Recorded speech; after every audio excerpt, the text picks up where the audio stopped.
Hi everyone, today I'm coming to you to talk about paper flow and how to arrange your items so that they flow all together. I'm going to be making two of these. They all have coordinating papers and it's monochromatic, so it's a little bit easier than some of the other choices you could make. But I'm going to be making these to fit into a hardback book with this type of cover. I probably won't use that plate since I have them in the inside, but it'll be a hardback book that's traveler's notebook size, and all of these will fit into it, you know, separately. So I can use this in my purse and then put it away when I fill it up. So I have two covers that are partially done. I've picked these two papers and I cut out the die cuts here, and I swapped them. So these really are the same papers, but I'm gonna use them on the opposite ones. So I've got papers that I'm going to divide up and sort into for each of these little cardstock covers. So I have 3 of these book pages, and I have 2 of these paper pad pages. It's maps, ledgers, and graph. I got it from Joann's, and it's 8x8 paper. 1 piece of ledger, 3 pieces of coffee dye paper, 2 pieces of this light gray stationery paper, 2 pieces of this kind of it's like a linen, I don't know if you can see that, a linen paper with a fish that says, "In the beginning was the world." 8 pieces of varying types of vintage notebook paper, and 6 pieces of construction paper that's a little bit thicker than what you normally get on the standard school pads, and it all came in this color. So I'm going to go ahead and divide these out.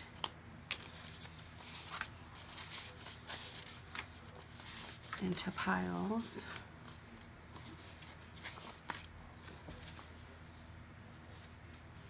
Right off the bat, I'm counting wrong. I think just because I'm on camera here. So I put 1 there, 2 there, and 1 there. And 4 of these in each pile.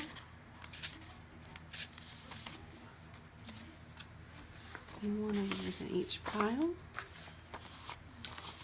These. And I have 2 for this, and I'm going to put the ledger in the other pile and then split these. So next I'm going to take what I have and put it in an order that I like and decide which tonality I like for each cover. So I'm just going to kind of spread this out so I can see it. And I kind of like this one because it has more of the black, and this has more of a yellow tone. So just on the basis of these scrapbook papers on the top, I'm choosing what stack is going to go where. So I'm going to set this off to the side, and we're going to figure out the order. So let's see, just kind of dividing further into stacks so I can see here. And 2 book pages. This one has a nice image, so this will be my center page. And I think I'm going to start off with this white colored paper because it's got a nice contrast here, and it also does well here. So I think I'm going to flip it so that the fish is on the back. And I'm going to do coffee dyed paper and notebook paper and a piece of the construction and a piece of the gray paper and a piece of notebook, book page. I try to keep each texture, but more it's about visual. So I try to make sure that I don't have the same thing touching. So I think I'm going to throw the ledger in here, and then the last piece of construction, and notebook paper, scrapbook, notebook, and the center book page. So I'm just gonna kind of flip through this and make sure that I like it. The other thing that I do is make sure that this isn't sticking out too much. I'm not a trimmer. I know a lot of people trim these, but I don't like doing that. So I try to only choose enough paper that won't stick out too terribly much. So I know I'm gonna have to align this before I sew it. And I want to make sure my flips are on the right place and that my flips are long enough. So sometimes the paper has a really shallow flip, and a lot of times in that case I will sew something on the end. I'm going to turn this one around. I will sew something on the end of it so that it makes for a more substantial flip out to either become a pocket, or sometimes I will put paper on the inside if it's not a plain piece of paper, so that it's kind of framed like a photo mat and you can journal on the inside piece. So I think I have this, I think I like this the way it is, and I just want to make sure my papers are lined up. And because right off the bat this first piece is shorter than the rest, I want to make sure it's centered. And I'm going to clip all of this together.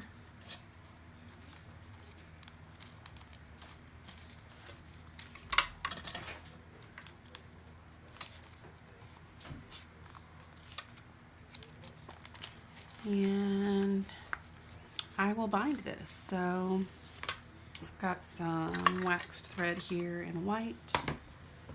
And I typically do 3 just to be on the safe side, because I can cut it shorter, but I can't cut it longer. And if I'm going to cut it if anybody's going to cut it too short and have to start over again, it's going to be me. And I'm going to punch this with an owl. Get my needle here. And I'm just going to do a 3-hole pamphlet stitch, because this is not a whole lot of paper. And I typically, can't remember where I saw this, but I saw this, I'm just going to eyeball it, on a channel to kind of close the paper as you punch it, and it helps keep it straight. And it's been a really successful method for me. And I'm like I said, I'm just eyeballing it because it's a 3-hole pamphlet stitch, and it's not going to be bound into the other book with a stitching that's going to show. So put this together really quickly. Should have threaded this beforehand. And I'm going to thread this so that I can tie it on the inside. So start with the top. And I apologize in advance. I know I'm going to flip this around a lot. I'll try to keep it on camera, but I'm not too great at that.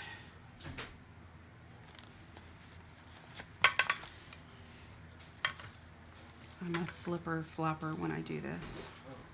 It's another reason to use 3 holes instead of 5, to just not prolong my agony. Alright, last one. This one I always have a hard time, and I actually did it right the first time. Sometimes my needle will split right in the middle of this thread, and it really wonks everything up. So make sure that your needle stays to the side of that previous thread. And just going to tighten it up here. Remove the clips and make sure I've got it straight. Yeah, so I think I'm going to pull, oh, wrong way.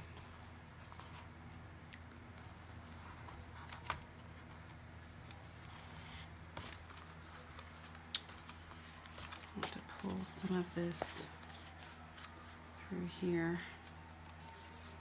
Take up the slack on this side so that I have better tails. And I'm just going to check it one more time, make sure I don't have it caught on anything. And then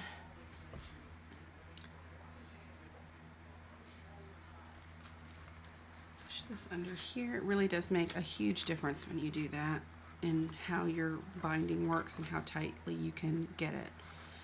And I'm going to tie this down. I'm going to double knot it. And then I'm going to pull this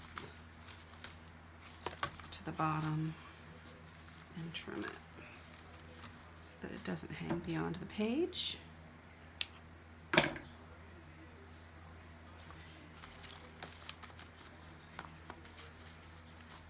And I had it upside down. That's all right. It still should be about the same length. So there's that. So I'm going to go ahead and affix the placard piece, which this is the opposite one. Yep. And I'm not going to put any brads in it. I may fake a brad later on, which is just the interior of a hole punch that I glue over the top.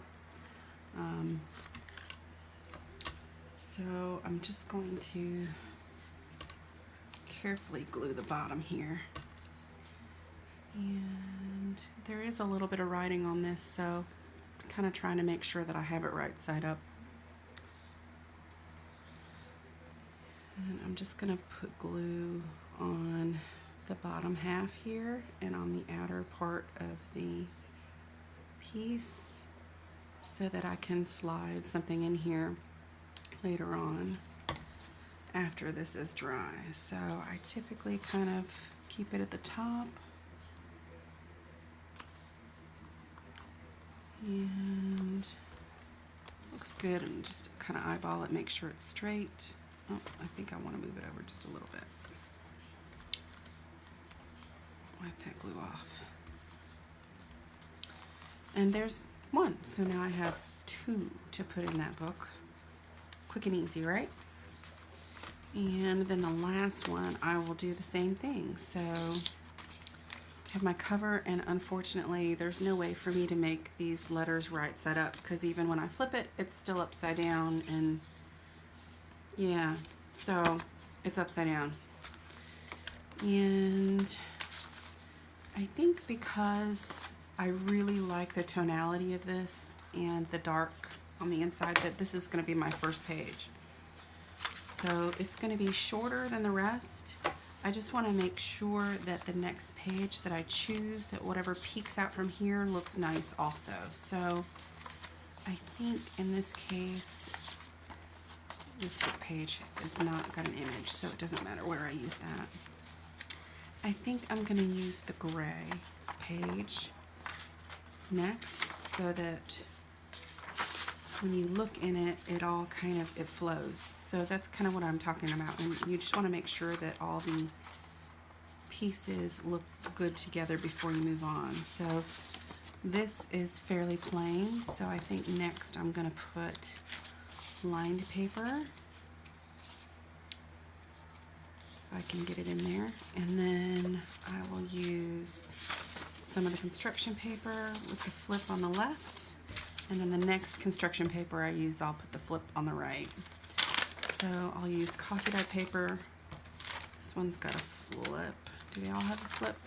Yeah, they all have a flip. So I'm going to change my mind, and I'm going to use this and another piece of notebook paper. And I'm going to use this guy with the hole punches at the top. And I'm going to do coffee dye paper here with the flip on the right. And construction, no flip. And another notebook page. I'm going to do coffee dye paper here with the flip on the left. I don't know why I alternate those. I just like it. And then I'm going to end with notebook paper in the center. Well, nope, I've got my book page. I'm going to still put my book page in the center, even though it's not an image paper.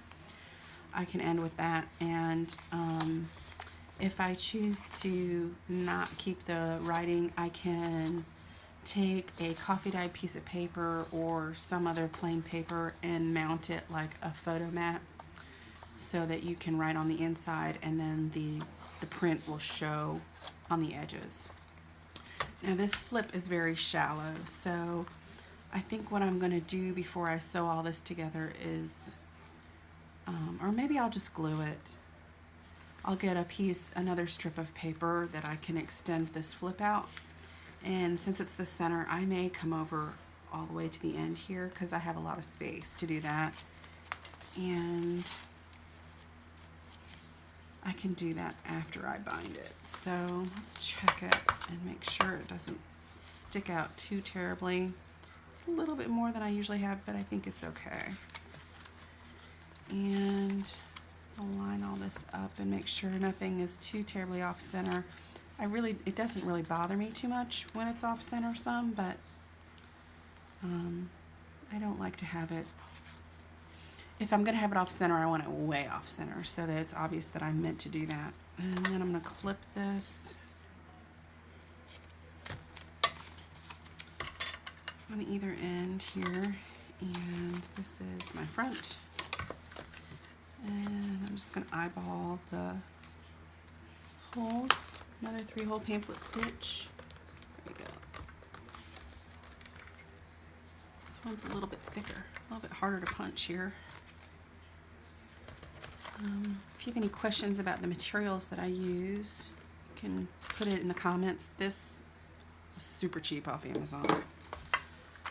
And I need more thread, so I'm going to do 3 again. So 1,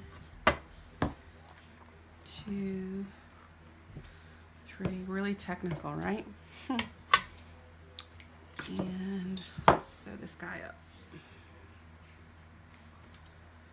Ouch. That was not cool. Okay, so I want to leave the tails on the inside. So I'm going to start on the inside. I'm kind of just orienting myself, making sure that's the cover. So I'm going to start on the inside here. And I'm going to pull that through until I'm going to kind of leave some space here so that I have room to work. And then just go on the inside the center, and hopefully my paper's still lined up so I don't mess that up too much. And through the next side.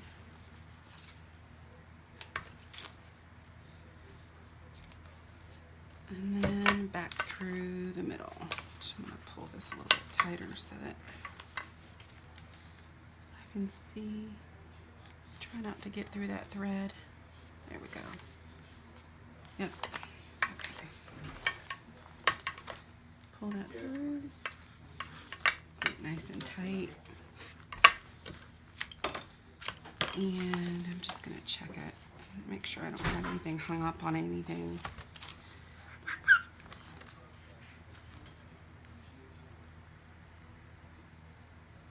Float this under the taut side and tie a square knot.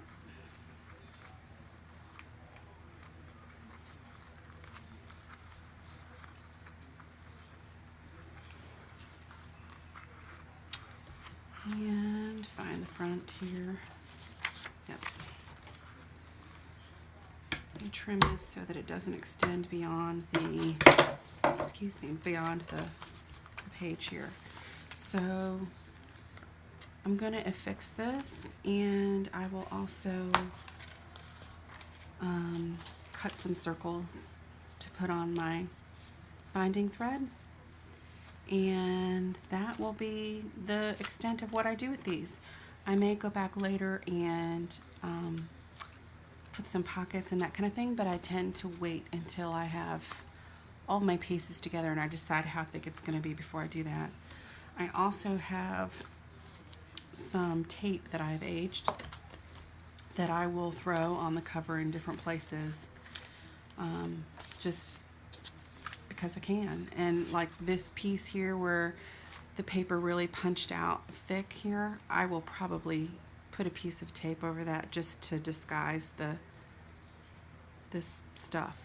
I don't know what you call that, whatever that is. But I don't always do that. So a lot of times when I use a darker thread that doesn't show up as much, I don't know. So like this one completely does not bother me, but this one I will probably take. And probably next time when I come back, we'll work on the cover for this. So typically I work in odd numbers just because it's a good rule of thumb to do that in art, is odd numbers always have a pleasing balance. So I will probably either do 3 in my book, or I might do 2 more of these and do 5. And I will come back and see you guys later this week to start on the cover. Thanks for joining me, and I hope you learned something. And you can see a little bit how I choose papers. I do go back and forth a little bit more when I'm not working on something monochromatic, but it's a good start to kind of see where my mind is. So I hope you got something out of this, and we'll see you next time. Thanks.